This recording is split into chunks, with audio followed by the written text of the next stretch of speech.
Hey guys, it's Rich, and I wanted to talk today about money matters. Now, if you don't like talking about money, then go ahead and click off. But I felt this topic was something that needed to be discussed, and yeah, it's not necessarily about my money matters. It's about how certain people out there react whenever somebody either monetizes their videos or whenever they charge for magical services rendered, have a workshop, something like that. And the reason that I wanted to do this topic was because, for one, I heard a Modern Witch podcast from, I think it was a year ago, maybe 2 years ago, on money in the magical community and paying for certain services and whatnot. And also a conversation that I had with a friend that makes YouTube videos who, whenever they monetize their account and they ended up getting a Patreon sponsor, they were called a sellout. And that really got me angry because this person gives a lot to the pagan community in general and hasn't really received any money for it. And they want to do this full time. They want to be able to be out there in the pagan community, raising awareness and helping people out with whatever their path is. Um, so, really, to call them a sellout for asking for somebody to help make them a living whenever they're giving so much to the community is kind of a, I'm just going to say it, a dick move.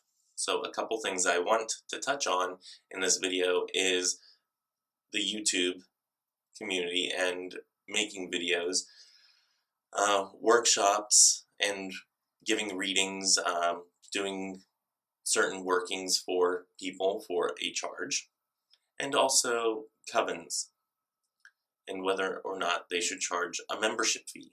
Sidebar. I've had these views since before I had Luna Fey Apothecary, where I sell magical items and all that, which is now on Christo-Paganism.com, and I'm getting that shop up and running. I may also in the future have sponsors or something like that, so I've never really seen the problem with this. But I want to give a little insight to those who don't make videos, who aren't out there doing any type of workshops or anything like that, a little insight to some of the things that these people go through. YouTube videos. I know that some people out there, that they have these big camera setups, they have the lighting setups, they have the green screen, and they have the editing software and the time to put in to make these really elaborate videos that are scripted out, that are done with wonderful production rates. However, I know that my videos usually are not done that way. Let's face it, I have overhead lighting that is not necessarily flattering to me. I have an editor that is free through Mac users. I think it's iMovie, and I have a flip camera that I got in a storage unit buyout. So yeah, my setup, not exactly all that pricey.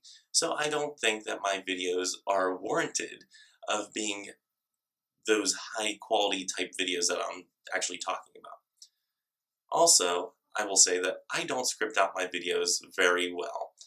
Right now I have, what is that, 3x5 index card with a couple notes written on it. And then I taped it onto my tripod that I just got. So I know some people out there, they actually script out their entire video. They have different speaking parts for themselves and different voices and stuff like that. They have great editing techniques where everything just flows nicely. They have the music that they put in, all that jazz. I, however, don't go through all that trouble of putting something together. It doesn't mean that I don't care, it's just that I'm more about the message coming across than the overall production rates. And I want to make it clear that I have nothing against those videos that have the big production, and I think it's amazing that they have that big production and they also give in-depth content to what they're trying to convey. So I do want to make it clear that I have nothing against people that spend a lot of money and a lot of production value into their videos. I just don't have the time, the energy, or the inclination to put that much money and personal time into all the little tiny fabrics of my videos. I think for me, the speaking part and the message coming across is my underlying goal on this channel. Speaking to those people that have the high production rates and all the fancy equipment and everything, they put a lot of money into that stuff. They put a lot of time and their personal energy into that. And not only that, they also put a lot of time into researching all that stuff. I can speak from experience on the pagan perspective. Sometimes you get topic videos that you know nothing about. And whenever you're given a couple days, a couple weeks, maybe a month to prep for that type of video, and you're grasping at straws trying to do research on something you have no knowledge of, have never experienced, or never even thought of, it takes a lot of energy and time into researching that stuff. So why should somebody not be compensated for that type of content whenever the content that they give is actually of a good quality on that topic? I think you guys get what I'm saying. I hope. So why shouldn't people get compensated for the research that they do, the time that they spend doing it? Also, if they have the big production elements, such as the fancy camera, the great lighting, all that jazz, why shouldn't they be compensated for the stuff that they put money out for that you enjoy? With YouTube videos, you're not making a lot of money on the little ads, the little video that came up at the beginning of this video, and the little ad that goes at the bottom of the screen sometimes. I don't understand how all that works. All I know is that since I've started doing it, I made less than $2. So, yes, you make a little bit of money, but it's very little. So asking for somebody to be a Patreon sponsor or joining up with a network should not be considered selling out. It's considered getting your money back on the stuff that you're putting a lot of time and energy into. So I see no problem with that. And like I said, I may end up doing it in the future. However, it's not necessarily on my radar right now. Moving on to workshops and readings. Again, you have time, energy, and money put into it. You have the equipment that's put into it. You have traveling expenses if you're doing a workshop. Traveling to and from a location does cost money. And usually the workshops are held at a metaphysical store that makes very little money. And I don't mean that all metaphysical stores make very little money, but I do want to put the point across that a lot of them get their products from a wholesaler. That's money that they put out, and their profit margin is very minimal. So whenever they have workshops, it offsets the metaphysical store's loss and brings them into a profit margin, and gives a little money to the person giving the workshop. So all of that money that you're spending on the workshop doesn't necessarily go to the person who is running the workshop. With that being said, that person also had travel expenses. They put time into the research. They are speaking in front of a group, which is very difficult for most people in the world. And this person also put in the time into the research. They put money into, if they have to do a flyer or a handout or something of that nature, they put the money into making those copies or producing that material. They have travel expenses to get to that location. So why should they, for one, not be compensated for the money that they already put out for you? And two, why should they not be compensated for the energy and the time that they put into the research? Now, with workshops, you can put in the research. You can know the same exact things that they're teaching by going out there and reading books, figuring out all this information through the internet, or you can take a workshop where all this information is curated and put together and has that teacher's personal touch on it and then presented to you. You are paying for that experience, that teacher's time put into their research, the teacher's traveling expenses, and any handouts that they're giving you. So I see absolutely no problem in workshops. Readings, again, this person is giving an energy exchange. It's very much a giving of themselves to you with regards to the energy that they use to do a reading. Whenever I do readings for other people, a lot of times I feel completely drained after doing a reading for somebody. And whenever I go to write up the email to send to the person, oftentimes I can't finish the email in one sitting because I feel so completely drained from the reading. Now, that could be that I'm not regulating my energy right. I may not be grounding myself correctly. I may not be centered enough. There's a lot of factors that can go into it. Or it can be that I'm giving a lot of myself into one reading. So whenever somebody's giving a reading, they're literally giving a piece of themselves to you.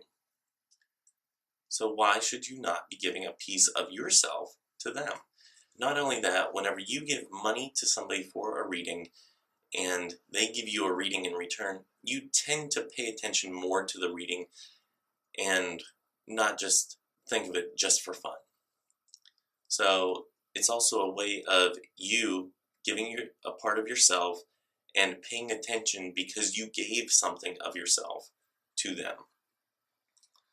So you're more likely to pay attention to the reading if you give money. Again, with readings, the readers don't necessarily do the readings in their home.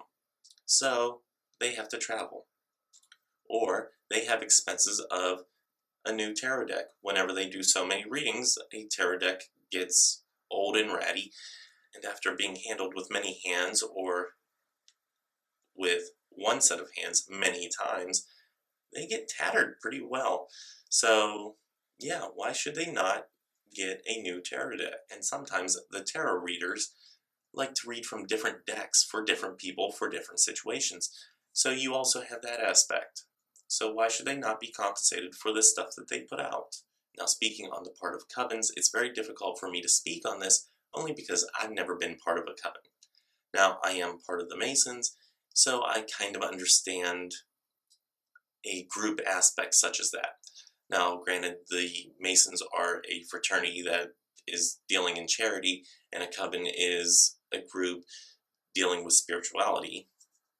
So it's not really the same thing, but I do understand that if a coven needs to collect membership dues, maybe yearly dues or something like that, I do understand that aspect. Covens may need to buy materials for ritual, whether it be candles, incense, herbs, oils, whatever. They may need to take that money out of pocket and be reimbursed for it later. They may need money for handouts so they can give it to new initiates, so they know what to study and know what's being taught and can accurately be on the same page as the rest of the coven. So I understand that. Ritual clothing, the coven may provide a standard ritual clothing style that is expected for everybody to wear the same thing. It all depends on the coven. So I can understand where a coven may or may not charge for certain services. However, on the teaching aspect in a coven setting, this being my outsider perspective, in that if you are taught in a certain tradition by somebody else, and they didn't charge you for that information, and you are teaching the same material to the next person, I don't necessarily think that monetizing that should necessarily be done. Now, if you're putting information like that into a workshop and teaching it to people for a one-time thing, then yes, I can understand doing that. However, if you did not pay or did not go out and seek out this research on your own and teach it in that aspect, then I don't really see a reason to charge for it. At least that's my view on it. So yeah, that's basically what I wanted to put out there on Money Matters. And YouTubers sitting there being called sellouts, either because they have a sponsor or that they're part of a network. I just wanted to get that out there. I know this subject has been touched on before in the pagan community, in the witchy community. However, I thought it bared repeating because of what has come to light recently. So I figured I'd throw my 2 cents out there, see what you guys thought. If you like this video, go ahead and give it a thumbs up. If you have comments, leave them down below. And if you are not subscribed to me, click right here and subscribe. I will also be blogging about this, so go ahead and visit the blog down below in the comment section, and you will find that blog there. Eventually, I'm going to figure out how to put the blog in annotations and put it like right here, so you guys can get to that a lot easier. But yeah, anywho, with that, I'm going to wrap this video up. Until next time, may you have love, hugs, and ladybugs. Bye-bye.